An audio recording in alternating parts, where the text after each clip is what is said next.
Good morning, good afternoon and good evening to all of you. बच्चों, आइए कक्षा 10 के जो अगले टॉपिक हैं उनके बारे में हम चर्चा करते हैं।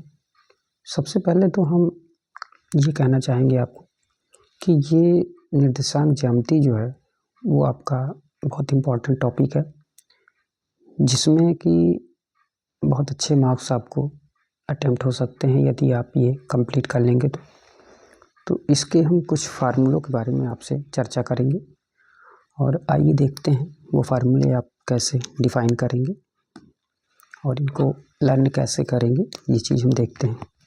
चलिए देखते हैं क्या लिखा हुआ है। सबसे पहला टॉपिक है आपका समतल पर बिंदुओं की नियुक्ति। तो जो नियुक्ति होती है वो कैसे होगी ये देखना है। समतल पर बिंदुओं की नियुक्ति।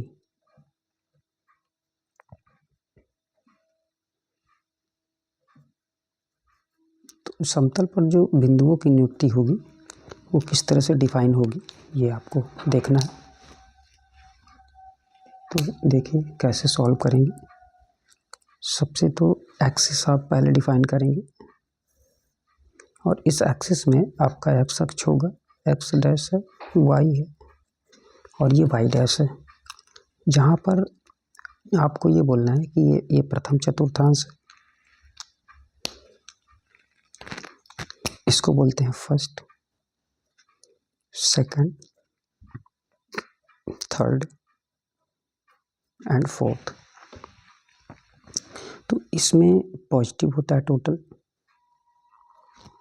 इसमें निगेटिव और पॉजिटिव होता है, इसमें निगेटिव निगेटिव होता है, इसमें पॉजिटिव निगेटिव होता है। ये आपका प्लस का होता है, ये आपका प्लस का होता है, ये आपका निगेटिव का होता है और ये आपका निगेटिव होता है। ठीक है, तो इसके अकॉर्डिंग आप इसको ये बोल सकते हैं कि कौन से किस अक्ष में, प्रथम चतुर्थांश में, द्वितीय चतुर्थांश में, तृतीय चतुर्थांश में और ये चतुर्थ चतुर्थांश में। इसके बाद हम आते हैं दो बिंदु जो दिए होते हैं उनके बीच की हम दूरी डिफाइन करते हैं। तो यहाँ पे क्या है, सेकंड स्टेप में इसमें लिखना है दो बिंदुओं के बीच की दूरी, दो बिंदुओं के बीच की दूरी। अच्छा, दो बिंदुओं के बीच की दूरी हम कैसे लिखेंगे? जैसे कि कोई दो पॉइंट है, दो पॉइंट कैसे हैं, ऐसे कुछ, एक को हम ए बोलते हैं, एक को हम बी बोलते हैं। तो इन दोनों की जो डिस्टेंस है उसे हमें फाइंड करनी है। तो x1 y1, x2 और y2। अगर ये x1 y1 और x2 y2 को हमें फाइंड करना है तो इनके बीच की जो डिस्टेंस है ना वो हमें बतानी है। तो डिस्टेंस को कैसे फाइंड करेंगे ये चीज़ देखना है। तो यहाँ पे लिखना है दो बिंदुओं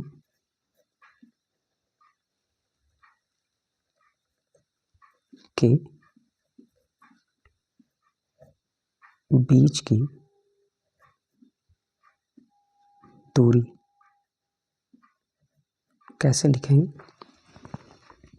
देखिए, जब दो बिंदुओं के बीच की दूरी लिखेंगे तो वो हमारा ए बी होगा और root of x2 minus x1 का whole square, y2 minus y1 का होल स्क्वायर, ये आपकी डिस्टेंस हो जाएगी। ठीक है, तो इस तरह से ये आपका सेकंड फार्मूला हुआ। अब आते हैं हम थर्ड फार्मूले में।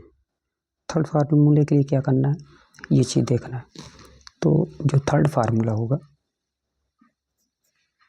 वो होगा रेखाखंड का मध्य बिंदु।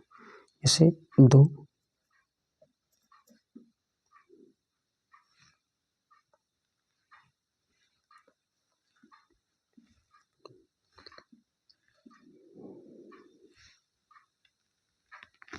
बिंदुओं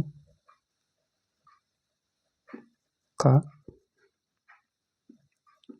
के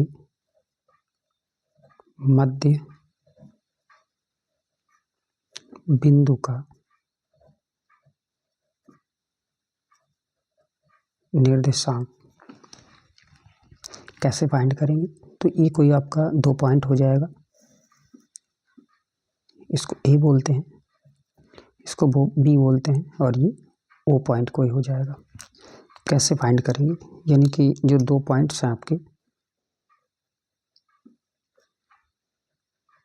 x2 और y2, यहाँ पे होगा capital X is equal to x1 plus x2 by 2, और एक होगा आपका y is equal to y1 plus y2 upon 2।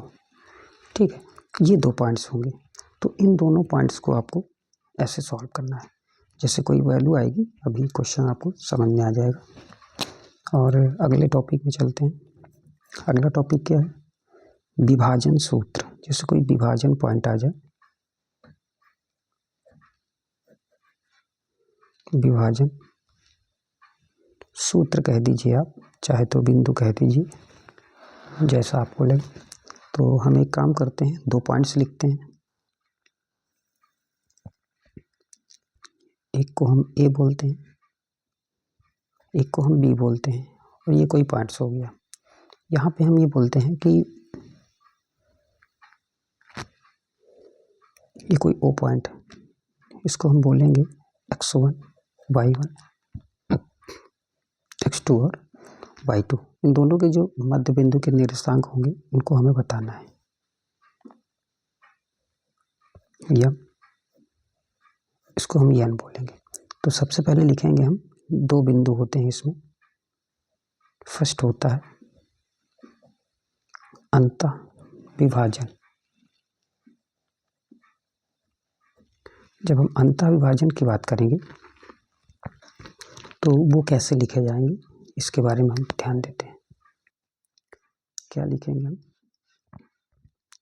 Capital X लिखेंगे, और ये लिखेंगे mx2 प्लस nx1 बटे m प्लस n।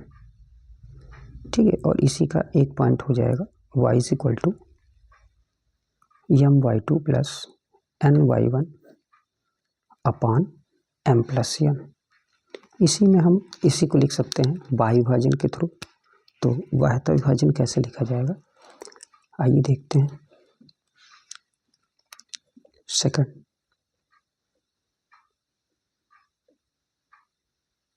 बाह्य विभाजन। तो बाह्य विभाजन के लिए क्या लिखेंगे? Capital X mx2 plus minus nx1 upon m minus n, और capital Y equal to m/2 और ny1 upon m minus 1 n। तो ये आपके फार्मूले हुए हैं। तो इसके थ्रू कैसे सॉल्व करेंगे ये आप ध्यान दीजिएगा। तो फिर नेक्स्ट में चलते हैं, अभी कुछ फार्मूले और हैं उनको डिफाइन करते हैं। आगे चलते हैं। तो जैसे कोई 3 बिंदु हैं, उनके केंद्रक कैसे निकालेंगे? तो यहाँ पे निकालना है केंद्रक के निर्देशांक। केंद्रक के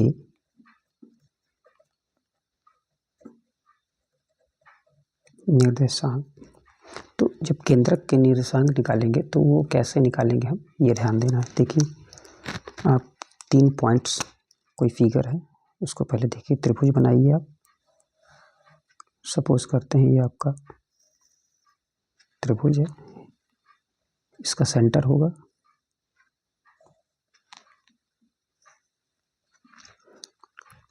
इसको हम बोल सकते हैं A point, B point and C point, O point हो जाएगा। तो ये जो पॉइंट है ना आपका x, y का है, और इसे हम बोल देंगे x1 y। ये आपका हो जाएगा x2 y2, x3 y3। ठीक है, तो इन तीनों के लिए अगर हम केंद्रक का निर्देशांक निकालेंगे तो capital X is equal to x1 plus x2 plus x3 upon 3 and y is equal to y1 plus y2 plus y3 upon 3। तो ये आपका दोनों फार्मूला हो जाएगा और कैसे सॉल्व किया जाएगा उसके लिए देखते हैं।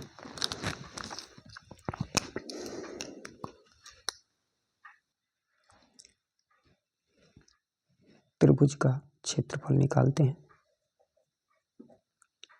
जो त्रिभुज का क्षेत्रफल होगा उसको निकालने का जो फार्मूला होगा कैसे डिफाइन किया जाएगा। अच्छा देखिए, इसकी एक हम ट्रिक आपको बताते हैं, उसको आप ध्यान रखिएगा। ट्रिक,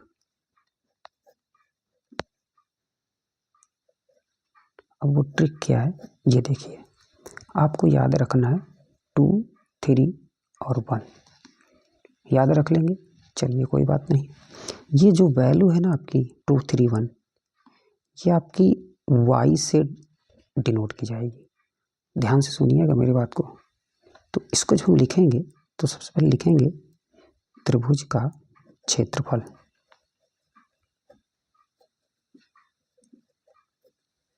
ध्यान से देखते जाइएगा, जिंदगी में कभी नहीं भूलेगा, भूल जाएगा ना तो मैं मैथ पढ़ाना छोड़ दूंगा।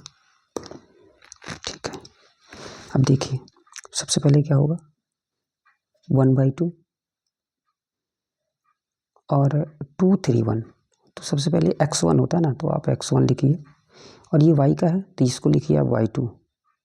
x1 आपको याद हो सकता है, चलिए कोई बात नहीं। अब आपको इसका y वाला 2 पार्ट लेना है, तो 1 और 2 निकल गया ना, क्या बचा 3 बचा, ये आप लिखिए।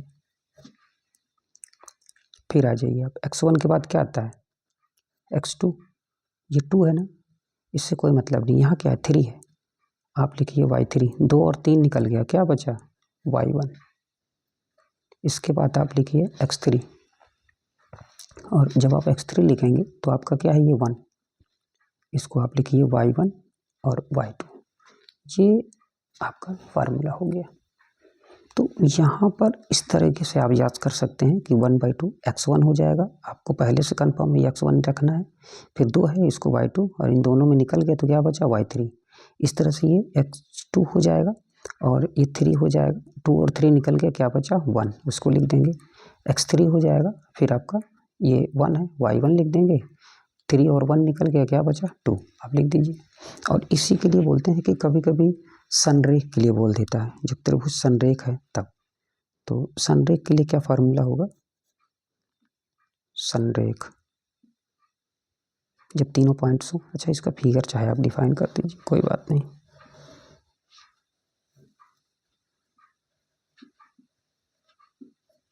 ये हो जाएगा x1 y1, x2 y2, x3 और y3, ऐसा कुछ हो जाएगा। और इसका क्षेत्रफल निकालने के लिए ये फार्मूला हो जाएगा। और अगर ये कह दिया जाए कि त्रिभुज संरेख है,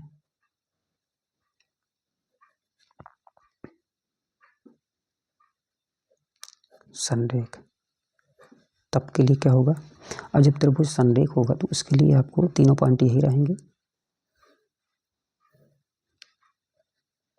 x1 y1, x2 y2 and x3 और y3। अच्छा ये तीनों पॉइंट हो गए। अब संरेख होने के लिए क्या होगा, इन दोनों तीनों का जो ये पॉइंट्स होगा वो आपका क्या होना चाहिए, 0 के बराबर होना चाहिए। तो देखिए यदि आप इसको सॉल्व करें और 0 आ जाए तो संरेख होगा, अन्यथा नहीं होगा। तो क्या लिख सकते हैं आप, x1 y2 minus y3, x2 y3 minus y1, x3 y1 minus y2 is equal to 0। ये होना चाहिए। अगर आपने 0 फाइंड कर दिया तो संरेख हो जाएगा, अन्यथा नहीं होगा। अगले फार्मूले में चलते हैं, अगले फार्मूले में चलते हैं। इसमें क्या देखना है, मान लो कोई दो रेखाएं दी गई हैं, दो रेखाओं की बीच का कोण अगर दो रेखाओं के बीच का कोण निकालना होगा तो हम कैसे लिखेंगे, ये चीज़ ध्यान रखना है। तो थीटा बराबर क्या हो जाएगा, m1 माइनस m2 अपान 1 प्लस m1 m2। ठीक है, तो ये दो रेखाएं कुछ भी हो सकती हैं। 3x plus 4y plus 5 equal to 0, 4x plus 3y plus 11 equal to 0, ऐसा कुछ भी हो जाए। उन दोनों से m1 और m2 का मान निकाल लीजिए और वैल्यू रख दीजिए। m1 और m2 कैसे निकाले जाते हैं वो आपको मालूम है, प्रवणता होती है, तो इस चीज़ को समझना है। तो प्रवणता कैसे निकाली जाएगी, वो y बराबर mx प्लस c से कन्वर्ट की जाती है। ठीक है, तो यहाँ पे ये लिखना है कि m1 और m2 हो जाएगा। थर्ड में क्या चलेंगे, अच्छा एक मिनट उसको भी सॉल्व करा दे पहले। y बराबर mx प्लस c, सरल रेखा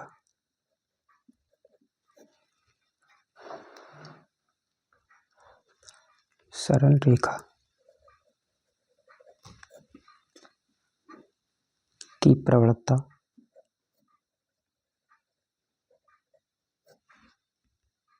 के रूप में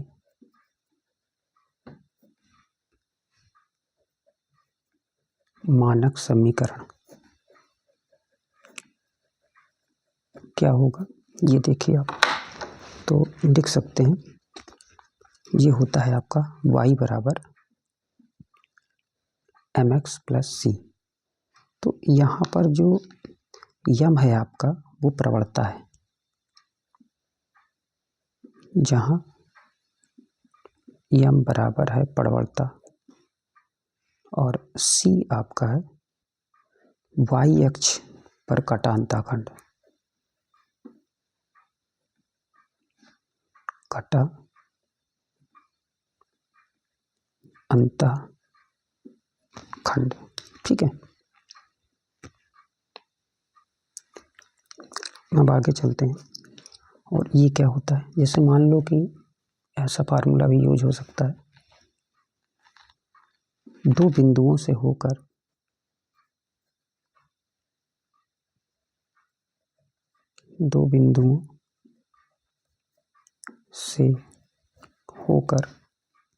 जाने वाली रेखा का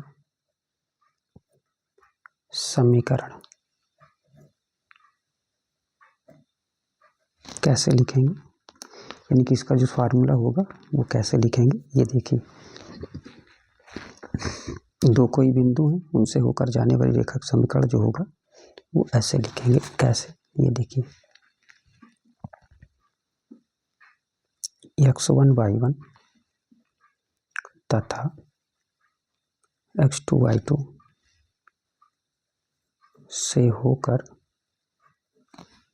जाने वाली रेखा का समीकरण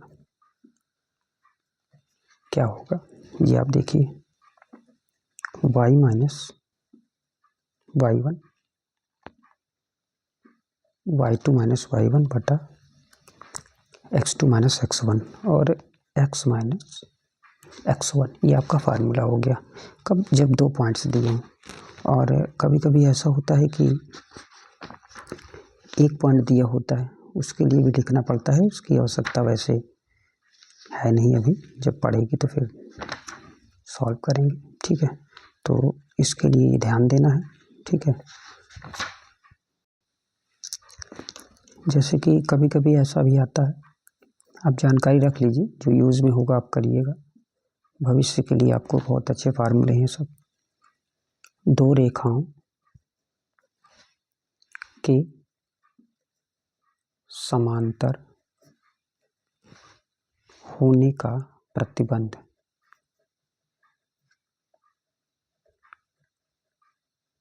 जो दो रेखाओं के समांतर होने का प्रतिबंध होगा उसमें क्या होगा, ये ध्यान रखिए। मान लो कि कोई दो रेखाएं हैं, वो दो रेखाएं कौन कौन सी हैं,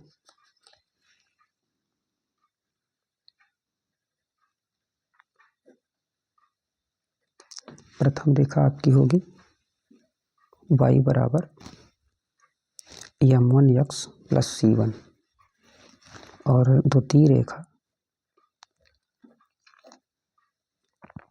आपकी होगी y is equal to m2x plus c2, कुछ ऐसा। अगर ये आपने ऐसा लिखा है तो इसमें जो समीकरण होगा वो किस तरह से देखेंगे, इसमें ध्यान रखना है कि दोनों की जो वैल्यू होगी ना m1 और m2 की, तो यहाँ पे ये लिखना है कि m1 बराबर m2। अगर m1 बराबर m2 है तो क्या होगा, समांतर होगा। यदि दोनों रेखाओं की प्रवणता बराबर है तो वह क्या होगा, रेखा समांतर होगी। ऐसा भी आप जान सकते हैं, ठीक है। और कभी कभी ऐसा भी आता है कि दो रेखाओं के लंबवत होने का प्रतिबंध। तो यदि कभी ऐसा आ जाए कि दो रेखाएं लंबवत कब होंगी,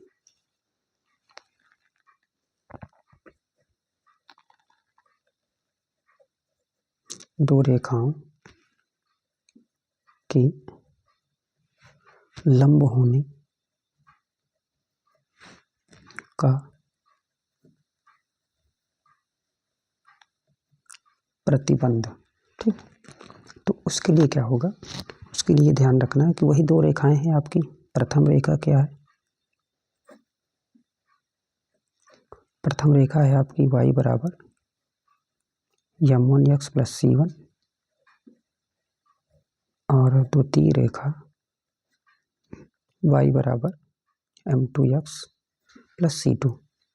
तो जो दोनों की कंडीशन होगी वो होगी m1 इंटू m2 बराबर -1।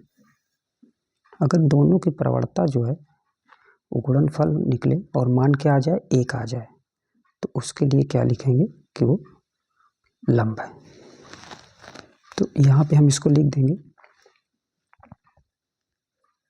यदि दो सरल रेखाएं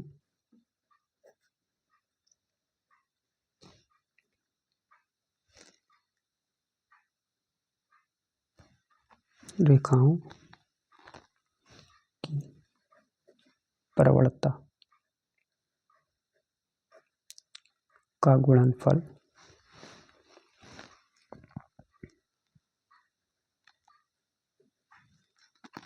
-1 है तो वह लंब होगा। ऐसा भी आप लिख सकते हैं, ठीक है। देखिए जैसे मान लो कोई बिंदु है x1 y1 से सरल रेखा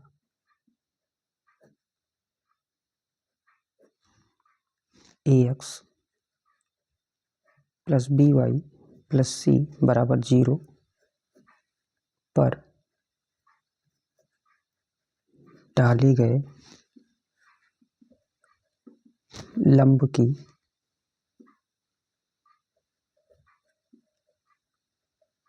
लंबाई, अगर इससे हम इसके लंब की लंबाई निकालेंगे तो वो क्या होगी, ये ध्यान देना है। देखिए लंब की लंबाई जो निकलेगी वो क्या होगी,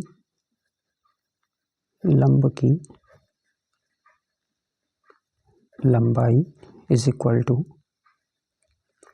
ax plus by plus c upon root of a square plus b square. तो ये आपकी इसके लंब की जो होगी वो लंबाई आ जाएगी, ठीक है। तो इसे हम लिख सकते हैं, बॉक्स में भी लिख दें चाहे तो, कोई दिक्कत नहीं। चलिए कोई बात नहीं, ये आपका फार्मूला हो जाएगा। लंब की लंबाई जो निकलेगी ax plus by plus c equal two upon a square plus b square, ठीक है। तो ये आपके कुछ सरल रेखा से संबंधित जो फार्मूले हैं वो हमने नोट करा दिए हैं, और इनको आप जितना अधिक से अधिक रिवाइज़ कर सकते हैं उतना आप इन्हें रिवाइज़ करिए, और जितना रिवाइज़ करेंगे आपको उतना आएगा। नंबर पाने में आपको बहुत ज़्यादा ये मदद करेंगे फार्मूले, ठीक है। और किस तरह की कोई प्रॉब्लम हो तो आप बेझिझक आप कमेंट के माध्यम से हमसे आप पूछ सकते हैं, और जो भी समस्याएं हों उन्हें आप हमसे शेयर कर सकते हैं। और हमारे द्वारा बताया गया जो क्वेश्चंस है, अगर आपको कुछ समझ में आता है, ये फार्मूले समझ में आते हैं, तो आप इन्हें अपने दोस्तों में शेयर करिए, उनको भी कुछ फ़ायदा हो। और आपको तो ऑलरेडी फ़ायदा हो ही रहा है, जितना आप रिपीट करेंगे उतना आपको क्वेश्चन आएगा, ठीक है। और दोस्तों में शेयर ज़रूर करिएगा। और यदि आपने हमारी वीडियो को देखा है और देख रहे हैं और अभी तक आपने हमारे चैनल को सब्सक्राइब नहीं किया है, तो आप प्लीज़ उन्हें सब्सक्राइब करिए। और सब्सक्राइब करेंगे तो उससे आपको बेनिफिट होगा, टाइम टू टाइम आपको वीडियो प्रोवाइड होती रहेंगी, और पर डे वीडियो हम आपको प्रोवाइड करेंगे। कोशिश यही रहती है कि सभी वीडियो हम आपको प्रोवाइड करें। और अभी धीरे धीरे चलते चलते आप देखिए सरल रेखा में हम आ गए हैं। इसके बाद अभी क्षेत्रफल से संबंधित चैप्टर्स हैं, सांख्यिकी है, प्रायिकता है, और जो आपके मेंसुरेशन से संबंधित कुछ हैं टॉपिक उनको पढ़ाना है, कुछ और त्रिभुज से संबंधित है, इन सबको सभी हमें पढ़ाना है। तो हम आपको कोशिश यही करेंगे कि पूरी क्लासेस पहले प्रॉपर वे में दे दें, और इसके बाद हम इकट्ठे एक 2 3 घंटे लगातार आपको हम पढ़ाएंगे। एक ही वीडियो में आपको 2 घंटे के क्वेश्चंस मिलेंगे, और 2 घंटे के जो क्वेश्चंस होंगे वो आप अगर एक बार भी रिपीट कर लेंगे तो पेपर में आपको बहुत ज़्यादा मदद मिलेगी। और ये हम बहुत जल्द स्टार्ट करेंगे, हो सकता है कि संडे से ही स्टार्ट हो जाए, और संडे आपको कम से कम 2 घंटे से 3 घंटे की वीडियो आपको एक ही वीडियो में मिलेगा। और उसमें 2 नंबर से लेकर के 1 नंबर से लेकर के आप समझिए कि जो आपके लॉन्ग क्वेश्चंस होते हैं वहाँ तक के क्वेश्चंस को हम सॉल्व कराएंगे। जिनको देखेंगे और सॉल्व करेंगे आप, तो आपका मनोबल बढ़ेगा, ठीक है। और आप उन्हें भी देखेंगे तभी आपको क्लियर होगा कि हमने कैसे क्वेश्चंस बताए हैं, ठीक है।